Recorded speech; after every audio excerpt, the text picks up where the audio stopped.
সালাম আলাইকুম রহমতুল্লাহ। আসলে দেখরানি মূল্যায়িতর অবস্থা মূল্যায়িতর এক বাজু লইলা লগ ছাড়মু আমি আমার ওই লগি একটা মিশনও লাগছে আমি ইগু ধরা কট খাইছে উঠে লগিয়া খুঁটিমুটি ফুড়িয়ে ঘুরে লইয়া আর আরো মূল্যায় হয়ে উঠিয়া তারে পরামর্শ দের আরো দুই বিয়া করার লাগে এই লুচ্চা সরর বাচ্চানতে সরিয়া আইন দিয়ে আর তারা ইসলাম দিয়া তারা ওই লগি দান্দা ওই লগি খালি বেটিন বিয়া করা আর কোনো দান্দা নাই মানুষে বউ একু ফালতে পারে না আর তারা দোকান তিনখান করিলাই মানে এখন হইল কি টেকার সোর্স কিতা হই থাকি টেকা পায় ওখানে হইল কি মেইন মাত ইকটার আনসার হইল কি আমি নিজের চোখে দেখে আইছি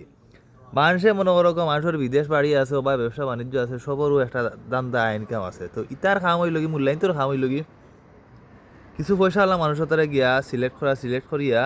ইতা টার্গেট করি যায় মানে অন্য বাড়ি কিলা খতম ফরাইতা কিলা ওগুলো প্রাইভেট ফরাইতা কিলা ওতা করতা কিলা জিন্স ছাড়াইতা কিলা এ করতা এটা একটা কুসংস্কারের একটা বুং বাং আছে নানি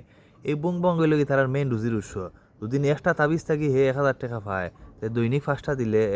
ফাঁস আছে 5,000 টাকা দৈনিক 5,000 ইনকাম হইলে তার মাসে কত ফাঁসা 15 1.5 লাখ টাকা 1.5 লাখ তোমার 1.5 লাখ তোমার বিশেষ ক্যাডারে ফাননি বিশেষ ক্যাডারে 1.5 লাখ পাইলে তো হে 10 খান বিয়া করলো না এখন বুঝছো নি মুল্লার আয়ের ইস্য কিতা আর মুল্লা এখানে বিয়ার লাগি ভাগল হয়ে যায় এটা জুমলা আন্দু খানি খাইরা তো আর মানে সরকারও ঘুমাইরা ওতারে ঠেকা পয়সা তাবিজ ওটা বন করো রে আল্লাহ মানে ওটা বন করো বহুত কষ্টর পয়সা রে বাবা ও পয়সার কারণে আমরা লন্ডন আইয়া কাম করি আর আল্লাহ হাফিজ সালাম আলাইকুম বুঝো আবার দুনিয়ার মানুষ ওটা বুঝো বাংলাদেশের মানুষের বুঝো মূল্যায়ন কিতা সালাম আলাইকুম